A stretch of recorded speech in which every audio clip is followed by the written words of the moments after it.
Investment in securities are subject to market risk. Please carry out your due diligence and read all the related documents carefully before investing. Channel को subscribe करना ना भूलें और हमारे ताज़ा video सबसे पहले देखने के लिए बेल आइकन को दबाएं।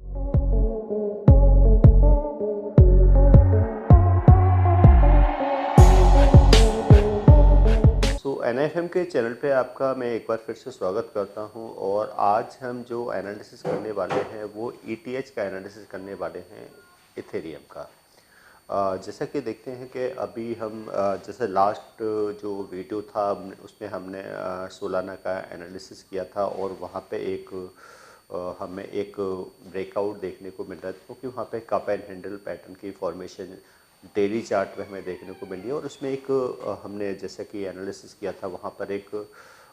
बिग टारगेट अचीव होने के चांसेस हैं। तो सेम अगर हम यहाँ पर अभी हम जो देख रहे हैं तो वो हम शॉर्ट टाइम फ्रेम में देख रहे हैं क्योंकि अलग अलग टाइम फ्रेम के अकॉर्डिंग हम एंट्रीज लिखते हैं। अब यहाँ पर हम कैंडल के पैटर्न्स को भी है, हम टू इंडिकेटर्स को हम बेसिकली यहाँ पे यूज कर रहे हैं, हम यहाँ MACD को भी यूज करेंगे और यहाँ पर हम सुपर ट्रेंड को भी यूज करेंगे और कैंडल्स के पैटर्न्स को भी हम यहाँ पर फॉलो करेंगे और फिर देखेंगे कि अगर हमें कोई ट्रेड लेना है तो सुपर ट्रेंड की हेल्प से हमें कंफर्मेशन कैसे ले सकते हैं और हम अपनी प्रॉफिट राइडिंग किस तरीके से कर सकते हैं। अगर हम सुपर ट्रेंड के साथ साथ अगर हम MACD को भी यूज करते हैं और कैंडल्स के पैटर्न्स को भी यूज करते हैं तो जो एक ट्रेडिंग जो सेटअप होता है वो बेसिकली एक तो इस बेसिस पे होता है कि हमारा टाइम फ्रेम हम क्या यूज कर रहे हैं, कितने टाइम फ्रेम के लिए हम कोई ट्रेड ले रहे हैं और सेकेंडली कि हमारा जो एंट्री है वो किस लेवल पे हो रही है या हमें अपना प्रॉफिट जो राइडिंग है यानी कि हम इंट्राडे के हिसाब से कर रहे हैं या फिर पोजिशनल ट्रेड। तो उस तरह से हम अपना सेटअप बनाते हैं। हमें इंडिकेटर्स को यूज़ करना होता है कि कौन सा इंडिकेटर हमें किस सेटअप पे यूज़ करना है। तो इंडिकेटर्स का यूज़ हर सेटअप के हिसाब से होता है, यानी कि ऐसा नहीं कि हर सेटअप में आप कोई डेली चार्ट्स में अगर आप डेली टाइम फ्रेम का यूज कर रहे हैं, आप 4 आवर्स का यूज़ कर रहे हैं फिर आप 5 मिनट्स या फिर आप 15 मिनट्स का, यानी कि अगर स्कैल्पिंग कर रहे हैं 5 मिनट्स में, तो हर जो ट्रेडिंग सेटअप है जिसमें हम डिमांड और सप्लाई जोन को भी मार्क करते हैं और फिर वहाँ पर हम रिट्रेसमेंट पे देखते हैं या फिर हम टेस्टिंग पे कोई भी एंट्री लेते हैं। तो लेकिन आज हम यहाँ पे जो एनालिसिस करने वाले हैं वो थोड़ा सा डिफरेंट करेंगे हम क्योंकि वो हम ऑलरेडी पहले डिमांड सप्लाई जोन क्या होते हैं, रिट्रेसमेंट क्या होते हैं, रिट्रेसमेंट पे हमें कैसे एंट्री लेनी होती है या फिर हम वीवेब की हेल्प से कैसे हम ट्रेड परफेक्ट एंट्री ले सकते हैं। तो ये हम सभी जो हमारे जो प्रीवियस वीडियोज़ हैं उसमें हम ये सब टॉपिक को ऑलरेडी डिस्कस कर चुके हैं। तो आज हम डिस्कस करने वाले हैं वो है हमारा सुपर ट्रेंड का और MACD का और साथ में हम कैंडल्स के जो पैटर्न्स है उसके यहाँ पे को यूज करेंगे और प्रॉफिट राइडिंग यहाँ पर हम किस तरीके से कर सकते हैं। ऐसे कोर्स के बारे में बात करना चाह रही हूँ जिस कोर्स को करने के बाद आपके लिए सारे दरवाजे खुल जाते हैं, आप जो करना चाहें वो कर सकते हैं। आप इस फील्ड में जॉब करना चाहें आप जॉब कर सकते हैं, आप अपना खुद का ब्रोकिंग हाउस ओपन करना चाहें आप अपना ब्रोकिंग हाउस ओपन कर सकते हैं, आप सेल्फ ट्रेडिंग करके पैसा कमाना चाहें आप वो कर सकते हैं, आप फ्रीलांसिंग करना चाहें वो कर सकते हैं। तो दोस्तों ऐसी चीज आपको कहां मिलेगी जिसके बेसिस पर आप कुछ भी कर सकते हैं और बहुत सारा पैसा अर्न कर सकते हैं। कोर्स का नाम है advance diploma in financial market management. Advance diploma in financial market management जो कोर्स है ये NIFM national institute of financial market का सबसे बेस्ट कोर्स है क्योंकि जिस भी स्टूडेंट ने ये कोर्स किया है वो आज बहुत ही अच्छे लेवल पर जॉब कर रहा है। Advance diploma in financial market management के कोर्स की ड्यूरेशन है 1 ईयर और 1 ईयर के अंदर हम लोग आपको वो सारी चीजें सिखाते हैं जो चीजें रिक्वायर्ड होती है इस इंडस्ट्री में एंटर करने के लिए। इस कोर्स के 5 लेवल्स होते हैं जिसमें हम लोग बेसिक से लेके एडवांस तक सब चीजें सिखाते हैं। और दोस्तों हमारे यहाँ पे जो हमारे टीचर्स हैं वो बहुत ही एक्सपीरियंस टीचर्स हैं, 15-15, 20-20 साल के साथ उनका एक्सपीरियंस है और उनको इसी मार्केट का एक्सपीरियंस है। प्रैक्टिकली वो लोग आपको टीच करेंगे और they are very down to earth. आपको किसी भी टाइम पर कोई भी डाउट है, कोई भी क्वेरी है, आप एक चीज को अगर 10 बार भी पूछेंगे तो वो आपको बड़ी ही इजीली आपके डाउट्स क्लियर करेंगे। तो सबसे पहले हम देख लें कि हम जो जैसे मैंने कहा जो चार्ट हम यूज कर रहे हैं वो ETH USD का हम चार्ट यूज कर रहे हैं और जो टाइम फ्रेम हमने लिया है वो यहाँ पे हमने लिया है 30 मिनट्स का। 30 मिनट्स का हमने टाइम फ्रेम यहाँ पर लिया है और साथ में हम कैंडल्स के साथ साथ हमने यहाँ पर 2 इंडिकेटर्स भी यूज़ किए हैं। एक हमने सुपर ट्रेंड का इंडिकेटर यूज किया है और सेकेंडली हमने यहाँ पर MACD यानी कि जो लैगिंग इंडिकेटर है वो भी यहाँ पर हमने यूज किया है। तो हम कोई भी ट्रेड पे देखा होगा कि हम 2 इंडिकेटर से किसी भी ट्रेडिंग सेटअप पे यानी कि जो ट्रेडिंग सेटअप है, अब वो इंडिकेटर हमारे अलग हो सकते हैं लेकिन किसी भी सेटअप पे हम 2 से ज़्यादा इंडिकेटर यूज़ नहीं करते, यानी कि हमें मैक्सिमम 2 इंडिकेटर्स को यूज़ करना है। अब ये 2 इंडिकेटर्स क्या होंगे, वो हमारे अकॉर्डिंग टू सेटअप होगा कि हम क्या किस सेटअप पे वर्क कर रहे हैं। और अब यहाँ पे हमने क्योंकि हमने कैंडल्स का यानी कि देखेंगे कि हमने यहाँ पे एक फॉर्मेशन यानी कि कैंडल्स की देखी, यानी कि एक हमें जो कि टाइम फ्रेम था ये कोई 30 मिनट्स का था, हमें इसमें एक ट्रेंड देखने को मिला था, डाउन ट्रेंड जो कैंडल्स का था। एक हमें जो सुपर ट्रेंड यानी कि लाइन है, तो ये हमें एक यहाँ पे एक स्विंग बॉटम की एक जो फॉर्मेशन थी वो हमें यहाँ पे देखने को मिली थी और साथ में हमें जो MACD था यहाँ पे भी हमें देखा था कि उस समय यहाँ पर एक पॉजिटिव डाइवर्जेंस यानी कि एक क्रॉसओवर भी हमें यहाँ पे देखने को मिल रहा था। तो ये हमें जो डबल कंफर्मेशन थी वो यहाँ पर हमें मिली थी और फिर उसके बाद हमने देखा कि कंफर्मेशन आई और कंफर्मेशन का हाई ब्रेक हुआ और हमने यहाँ पर एंट्री ले ली। अब एंट्री तो हमारी हो गई, अब हमें क्योंकि एक बड़ा प्रॉफिट के लिए हमें पोजीशन को होल्ड करना है तो उसके लिए हमने यहाँ पर सुपर ट्रेंड की हेल्प ली और साथ में MACD की भी हेल्प। तो MACD ने यानी कि हमारी एंट्री कैंडल्स के पैटर्न के बेस पर हो गई, वहाँ पर हमने प्रॉपर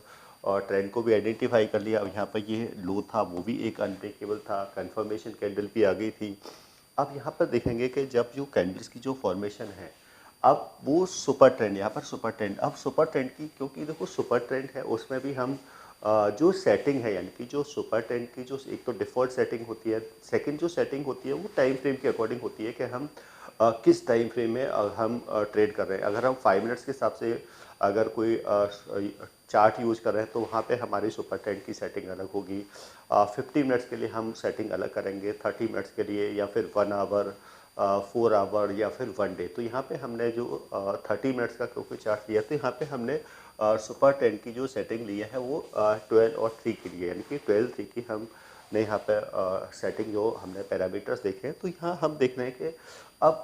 इथेरियम है, अब यहाँ पे प्राइस NIFM के पास बहुत सारे कोर्सेज हैं, जिनमें से एक कोर्स के बारे में मैं अभी आपको इस वीडियो के माध्यम से बताना चाहती हूँ। कोर्स का नाम है advance level of smart investor. ये जो कोर्स है उन्हीं लोगों के लिए बनाया गया है जो इस मार्केट में काम करना चाहते हैं, इस मार्केट से पैसा कमाना चाहते हैं। क्या क्या चीजें जरूरी होती हैं ट्रेडिंग करने के लिए या इन्वेस्टमेंट करने के लिए, वो सारी चीजें हम लोग अपने इस कोर्स के माध्यम से आपको सिखाते हैं। सबसे पहले इस मार्केट में एंटर करने से पहले हमें बेसिक चीजों की नॉलेज होना बहुत जरूरी है। जैसे कि हमें पता होना चाहिए इक्विटी मार्केट क्या है, हमें पता होना चाहिए फ्यूचर एंड ऑप्शन मार्केट क्या है, कमोडिटी मार्केट क्या है, करेंसी मार्केट क्या है, इंडियन मार्केट्स क्या होती हैं, बाहर की मार्केट्स क्या होती हैं, उनमें किस तरीके से काम होता है, कैसे काम होता है, कैसे चीजों को खरीदना है, कैसे बेचना है। दोस्तों, इन सभी चीजों के लिए हमारा एक ऑल इन वन कोर्स है जिसका नाम है advance level of smart investor. Advance level of smart investor के अंदर हम लोग 70% प्रैक्टिकल ट्रेनिंग देते हैं, आप खुद चीजों को प्रैक्टिकली समझ सकें। NIFM की बहुत सारी ब्रांचेस हैं, हमारे जो ट्रेनर्स हैं वो मार्केट के एक्सपर्ट्स हैं जिनके पास 15 से 20 साल का एक्सपीरियंस है। वो सारा का सारा एक्सपीरियंस आपको इस कोर्स के माध्यम से वो अपना शेयर करेंगे। क्या है, एक रेंज में यहाँ पे कंसोलिडेट हो रहा है, बट वो एक सुपर ट्रेंड के ऊपर यहाँ पे क्या है फॉर्मेशन हो रही है। तो हम यहाँ पे क्या है पोजीशन को होल्ड कर रहे हैं और यहाँ पे हमें एक जो पॉजिटिव जो डाइवर्जेंस है वो भी MACD में हमें यहाँ पे देखने को मिल रहे हैं। अब देख रहे हैं कि हमने पोजीशन को एंट्री, हमारी यहाँ पर एक एंट्री हो गई थी। एंट्री होने के बाद में क्योंकि वो छोटा सा हमारा स्टॉप लॉस था, अब उसके बाद में हम देख रहे हैं कि जो भी है जो ETH की जो मूवमेंट है वो कहाँ पर हो रही है, वो सुपर ट्रेंड के ऊपर हो रही है और सुपर ट्रेंड के ऊपर हो रही है और अभी भी क्या है ये सुपर ट्रेंड। तो आप यहाँ देख सकते हैं कि जो एंट्री थी वो इस लेवल पे हुई थी और हमारा टारगेट हमारा क्या आ रहा है, यहाँ तक आ रहा है। तो ये एक बड़ा जो हमें एक मूव जो देखने को मिला है वो एक तो हमारी परफेक्ट एंट्री के हिसाब से हुआ है और सेकेंडली क्या हुआ है कि नॉर्मली क्या होता है कि जो ट्रेडर होते हैं वो कई बार वो या तो स्टॉप लॉसेस लगाते नहीं हैं या फिर वो लॉसेस में वेट करते हैं और प्रॉफिट में वो जल्दी एग्जिट हो जाते हैं। तो ट्रेडर की एक साइकोलॉजी क्या है कि लॉस स्टॉप लॉस को फॉलो नहीं करते हैं, लॉसेस में या तो वो वेट करते हैं, स्टॉप लॉस लगाते नहीं हैं या फिर वो एवरेजिंग करते हैं और जब प्रॉफिट आने लगता है तो प्रॉफिट में वो जल्दी एग्जिट हो जाते हैं, वहाँ वो वेट नहीं करते। बट अगर हम प्रॉपर इंडिकेटर्स को यूज़ करें तो वहाँ पर हम प्रॉफिट राइडिंग कर सकते हैं और बड़े प्रॉफिट के लिए यहाँ पर हम वेट भी कर सकते हैं। तो जैसा कि हमें यहाँ पर ETH में एक बड़ा प्रॉफिट जो देखने को मिला है वो किसकी वजह से मिला है कि एक तो हमारी परफेक्ट एंट्री हुई और सेकेंडली क्या है कि हमने जो इंडिकेटर्स यूज़ किए उन इंडिकेटर्स को हमने यहाँ पर फॉलो किया है और प्रॉफिट राइडिंग की है। उस प्रॉफिट राइडिंग के लिए ही हमें यहाँ पर एक बड़ा टारगेट यानी कि अचीव होते हुए देखा है। तो जब भी आप कोई इस तरह के ट्रेड करते हैं तो वहाँ पे आप डिफरेंट जो भी सेटअप यहाँ पे बना रहे हैं उस सेटअप को अगर आप फॉलो करते हैं और अकॉर्डिंग टू टाइम, ये मैं इस चीज़ को बिल्कुल माइंड में रखना है कि हम चार्ट का हमारा टाइम फ्रेम क्या है और चार्ट के टाइम फ्रेम के हिसाब से आपके जो इंडिकेटर्स हैं वो हमें यूज़ करने हैं। हमें 2 से ज़्यादा इंडिकेटर यूज़ नहीं करने हैं। एंट्री हमें कैंडल्स के पैटर्न्स के बेसिस पर लेनी है, बट प्रॉफिट राइडिंग जो हम करेंगे वो हमारे जो इंडिकेटर होंगे उनकी हेल्प से करेंगे। तो वहाँ पे हम एक बड़े टारगेट अचीव कर सकते हैं स्मॉल स्टॉप लॉसेस के साथ में। तो ये तो एनालिसिस था ETH का और इसी तरीके से हम जो बाकी जो क्रिप्टो करेंसी है उनका भी हम टाइम टू टाइम एनालिसिस करते रहते हैं और डिफरेंट टाइम फ्रेम में करते रहते हैं जिससे कि आप एक परफेक्ट अपना एक ट्रेडिंग सेटअप बना सकें और उस पर प्रैक्टिस करके वहाँ पे एक परफेक्ट एंट्री ले सकें। और एंट्री लेने के बाद सबसे मेन होता है प्रॉफिट राइडिंग करना, यानी कि नॉर्मली ट्रेडर की सबसे मेन, जैसे मैंने कहा कि वो प्रॉफिट में वेट नहीं करते हो, प्रॉफिट में वो जल्दी थोड़ा सा प्रॉफिट लेके निकल जाते हैं।